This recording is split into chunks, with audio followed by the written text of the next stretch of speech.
ఓం శ్రీ గురుభ్యో నమః. శుక్ర గురువుల యొక్క కలయిక జూలై 26వ తారీఖు నుంచి ఆగస్టు 21వ తారీఖు వరకు కూడా శుక్ర గురువుల యొక్క కలయిక ఏ విధంగా ఉందో ఒకసారి తెలుసుకుందాం. శుక్రుడు సుఖాన్ని, భోగాన్ని, సౌఖ్యాన్ని, ధనాన్ని ఇచ్చేవాడు శుక్రుడు. గురువు సంతానాన్ని, విద్యను, ధనాన్ని, అలానే యశస్సుని ఇచ్చేవాడు, తేజస్సుని ఇచ్చేవాడు. అలానే కొన్ని విషయాల్లో ప్రత్యేకంగా గురువు యొక్క ప్రత్యేకతలు కూడా చాలా బాగా చెప్పబడింది. అయితే గురువు ధనాన్ని, సంతానాన్ని, సౌఖ్యాన్ని, సుఖాన్ని ఇచ్చేవాడు కూడా గురువు. విద్యాకారకుడు కూడా గురువే. అలాగా శుక్ర గురువుల యొక్క కలయిక ఏ విధంగా ఉండబోతుంది? దాదాపుగా 26 రోజుల పాటు శుక్రుడు యొక్క గురువు యొక్క కంజంక్షన్ కావటం, మిథున రాశిలో కలయిక వల్ల మనకి ఎలాంటి ఫలితాలు ఉంటాయో తెలుసుకుందాం. ముందుగా ముఖ్యంగా శుక్రగ్రహము మృగశిరా నక్షత్రం 3వ పాదంలో ప్రవేశంతో మిథున రాశిలో ప్రవేశం జరుగుతుంటుంది. అలానే జూలై 26వ తారీఖున ఉదయం 8:57 శుక్రగ్రహము మిథున రాశిలో సంచారం చేయటం, ఆల్రెడీ ఉన్న గురువు మిథున రాశిలో ఉండటం వల్ల శుక్ర గురువుల యొక్క సంచారం జరుగుతుంది. అది ఎన్ని రోజుల వరకు ఉంటుంది అంటే 26 రోజుల పాటు ఉంటుంది. మరి ఆగస్టు 21వ తారీఖు రాత్రి 1:03 వరకు కూడా శుక్ర గురువుల యొక్క కలయిక ఉంటుంది. ఈ శుక్రగ్రహం కూడా కళత్రకారకుడు వాస్తవంగా అయితే. అంటే వివాహాన్ని చేసేవాడు ఎవరు అంటే శుక్రగ్రహమే. కాబట్టి ఈ గ్రహాల యొక్క అనుకూలత అనేది మనం చూసుకోవాలి. ఎలా ఉంటుంది అంటే ఇవన్నీ కూడా గోచారరీత్యా చెప్పబడే ఫలితాలు అంటారు. This is the transit system అంటారు. అయితే ఈ ట్రాన్సిట్ సిస్టంలో మరి 26 రోజుల పాటు ఏ విధంగా ఉందో మనం తెలుసుకుందాం.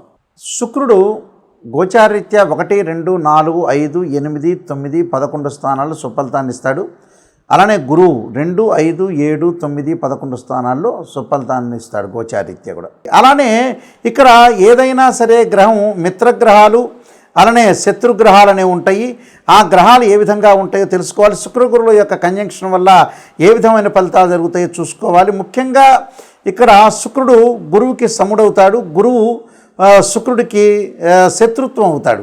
అక్కడ ఈ 2 గ్రహాల యొక్క కలయిక ఏ విధంగా ఉంటుంది అంటే ఏ విధమైన ఫలితాలను అనుభవిస్తుంటారనేది మనం తప్పకుండా చూసుకుందాం. ఎలాంటి ఫలితాలు ఉంటాయో, ద్వాదశ రాశుల యొక్క ఫలితాలు ఏ విధంగా ఉన్నాయో ఒకసారి మనం తెలుసుకుందాం.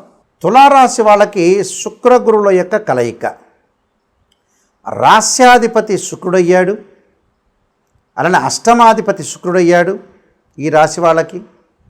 అలానే తృతీయాధిపతి గురువు, షష్టమాధిపతి గురువు కూడా గురువు అయ్యాడు ఇక్కడ. అంటే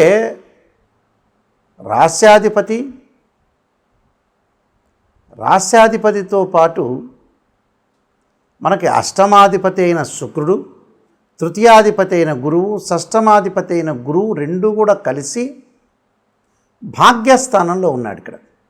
అంటే శుక్రగురువుల యొక్క కలయిక. అంటే గోచారరీత్యా ఏ విధంగా ఉండబోతుందో మనం తెలుసుకుంటే, భాగ్యంలో ఎప్పుడు కూడా గోచారరీత్యా గురువు మంచివాడు, శుక్రుడు కూడా మేలు చేసే అవకాశం అనేది ఖచ్చితంగా ఉంటుంది. మరి ఎలాంటి మేలు చేస్తుంది? భాగ్యస్థానంలో శుక్రుడు గురువు కంజంక్షన్ కావటం వల్ల శుభ కార్యక్రమాల్లో పాల్గొనే అవకాశాలు ఎక్కువ ఉంటాయి. అంటే వాళ్ళింట్లో శుభ కార్యక్రమం అయినా అనొచ్చు, వేరే వాళ్ళ ఇంట్లో శుభ కార్యక్రమాలు, వాళ్ళ బంధువుల ఇంట్లో శుభ కార్యక్రమాల్లో కూడా పాల్గొని అందరికీ కూడా సహకరించి వాళ్ళ ద్వారా మెప్పు పొందే అవకాశాలు ఎక్కువగా ఉంటాయి. అంటే శుక్రగురువుల యొక్క కలయిక అనేది చాలా మంచిదని చెప్పుకోవచ్చు. ముఖ్యంగా శుక్రుడి యొక్క కలయిక కులాచారాన్ని పాటించటం, అందరి చేత గౌరవించటం, కుటుంబంలో వారందరూ కూడా ఆనందంగా ఉండటం, గురువుల యందు భక్తి, దైవభక్తి, అలానే మానసికంగా ప్రశాంతంగా ఉండటం, కొన్ని మంచి అనుబంధ బాంధవ్యము, గౌరవము, కీర్తి ప్రతిష్టలు కలిగే అవకాశాలు ఉంటాయి. బంధుమిత్రుల యొక్క సహకారం, మిత్రులతోటి ఆనందంగా గడిపే అవకాశాలు, అలానే విందులు, వినోదాలు, తలచిన పనులన్నీ కూడా వాళ్ళకు అనుకూలంగా ఉండటం, సుఖాన్ని, భోగాన్ని, సౌఖ్యాన్ని సంపాదించడం, మంచి సుసంపన్నమైన కుటుంబం నుంచి కానీ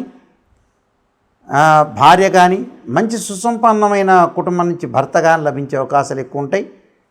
అలానే గురువు వల్ల కూడా సంతాన అభివృద్ధి కలిగే అవకాశాలు ఎక్కువ ఉంటాయి.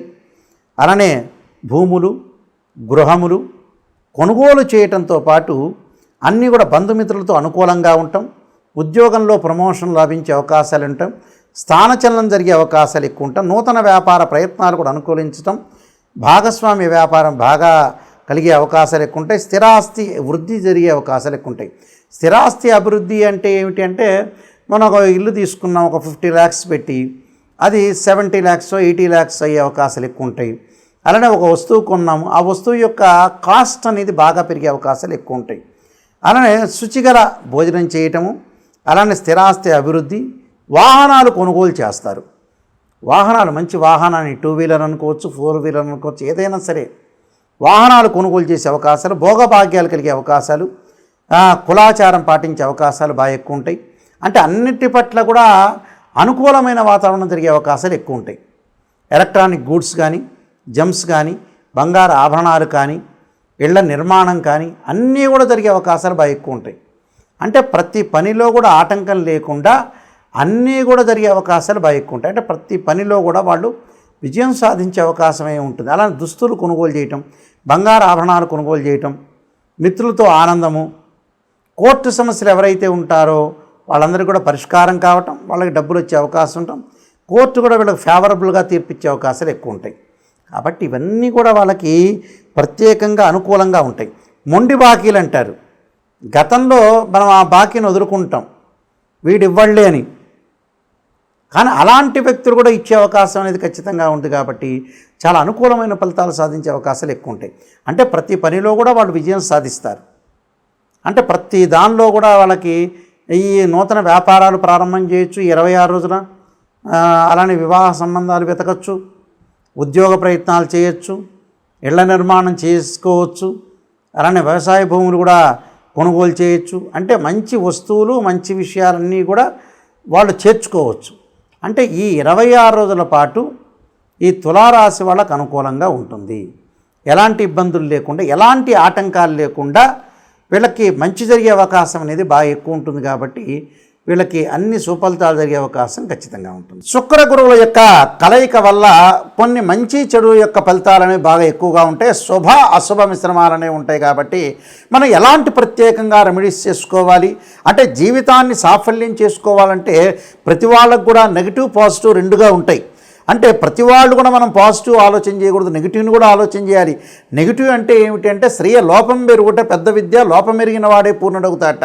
మన లోపాలని మనం ఖచ్చితంగా మనం సవరణ చేసుకొని ముందుకు వెళ్తే ఖచ్చితంగా వాళ్ళు బాగుపడినట్టే. అది 100% నేను చెప్తున్నాను.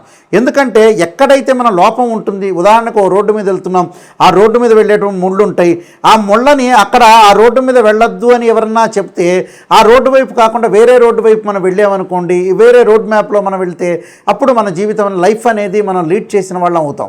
తప్పకుండా ఇక్కడ ఏదైతే మన లైఫ్లో ఎప్పుడైతే మనం చేయాల్సిన విషయాలు ఉంటాయో, ఎక్కడైతే నెగిటివ్ అనేది ఒకటి ఉంటుందో, మైనస్ అనేది ఉంటుందో, ఆ మైనస్ను మనం సవరణ చేసుకొని ముందుకెళ్తే జీవితం అనేది మనకి సాఫల్యత అనేది చేకూరే అవకాశం ఖచ్చితంగా ఉంటుంది. కాబట్టి ఈ శుక్ర గురువులకి నిజంగా ఏం చేయాలి అంటే, ఎలాంటి ఖచ్చితమైన రెమెడీస్ చేయాలి, ఎలాంటి ఖచ్చితమైన రెమెడీస్ చేస్తే బాగుంటుందనే విషయాన్ని మనం ఆలోచన చేస్తే, ఉద్యోగపరంగా ఇబ్బందులు ఉన్న వాళ్ళు తప్పకుండా గురుగ్రహాన్ని ఆరాధన చేయాలి. గురువుని ఎలా ఆరాధన చేయాలి అంటే, గురువారం రోజున బృహస్పతి గ్రహానికి ప్రదక్షిణ చేసి, మనకు శివాలయ నవగ్రహాలు ఉంటాయి, ప్రదక్షిణ చేసి శనగలు దానం చేయటం చాలా మంచిది. అలానే శనగలు దానం చేయటంతో పాటు చక్కగా ఆవు నెయ్యితో దీపారాధన చేయటం, ఆ గ్రహం దగ్గర చక్కగా ఒత్తివేసి ఆవు నెయ్యితోటి దీపారాధన చేయటం వల్ల మనకి ధనము లభిస్తుంది. అలానే విద్య యందు అనుకూలంగా ఉంటుంది. ముఖ్యంగా విద్యార్థులు, ఉద్యోగస్తులు తప్పకుండా ఈ రెండు కూడా చేయాలి. దాంతోపాటు చక్కగా దీపారాధన చేసేటప్పుడు, అలానే శనగలు దానం చేసేటప్పుడు కూడా దేవానాంచ ఋషీనాంచ గురుకాంచన సన్నిపం బుద్ధిమతం త్రిలోకేశం తం నమామిం బృహస్పతిం అనే మంత్రాన్ని చదువుకుంటూ ఇవ్వండి. అలానే శుక్రగ్రహం యొక్క దోషం పోవాలంటే, వివాహం కావట్లేదు, కళత్రకారకుడు వివాహకారకుడు శుక్రుడే యాక్చువల్గా. అయితే ఈ శుక్రగ్రహం వల్ల మన వివాహాలు ఆటంకాలు జరగటం, వివాహపరంగా ఇబ్బందులు జరుగుతున్న వ్యక్తులందరూ కూడా తప్పకుండా చేయాల్సింది ఏమిటి అని అంటే, శుక్రగ్రహం యొక్క అనుకూలతకు మహాలక్ష్మీదేవిని ఆరాధన చేయటం, పార్వతీదేవి అమ్మవారిని ఆరాధన చేయటం శుక్రవారం రోజున. అలానే బొబ్బర్లు అంటే శుక్రుడికి ప్రీతికరమైన బొబ్బర్లు దానం చేయటం వల్ల చాలా మంచి జరుగుతుంది. మనం శివాలయంలోకి వెళ్ళంగానే శుక్రగ్రహం ఉంటుంది, ఆ శుక్రగ్రహాన్ని ఆవు నెయ్యితోటి దీపారాధన చేయటం వల్ల కూడా చాలా మంచి జరిగే అవకాశం. అంటే వివాహాల ఆటంకాలు జరుగుతున్న వాళ్ళు కూడా తప్పకుండా వీళ్ళు కూడా, ముఖ్యంగా అబ్బాయిలు వచ్చేటప్పటికల్లా సంబంధాలు దొరకట్లేదని చాలామంది కూడా చెబుతున్నారు. అక్కడ అబ్బాయిలు తప్పకుండా మనకు ముఖ్యంగా కన్యాపాశుపతాస్ రుద్రాభిషేకం, అమ్మాయిలు వచ్చారు వరపాశుపతాస్ రుద్రాభిషేకం, అఘోర గౌరీపాశుపతాస్ రుద్రాభిషేకం చేయటం చాలా మంచిది. మరి ఈ శుక్రగ్రహానికి గురుగ్రహానికి అందరూ కూడా నవగ్రహాల యొక్క ప్రదర్శన చేయటం వల్ల చాలా మంచి ఫలితాలు వచ్చే అవకాశం ఉంటుంది. ప్రతి వారం కూడా మనం తిరగటం వల్ల కూడా చాలా మంచి సుఫలితాలు జరిగే అవకాశాలు ఖచ్చితంగా ఉంటాయి. ఈ నియమాలు పాటించండి, మనకు మంచి జరిగే అవకాశం ఖచ్చితంగా ఉంటుంది. అందరికి కూడా మంచి జరగాలని ఆలోచన చేస్తూ సర్వే జనా సుఖినో భవంతు.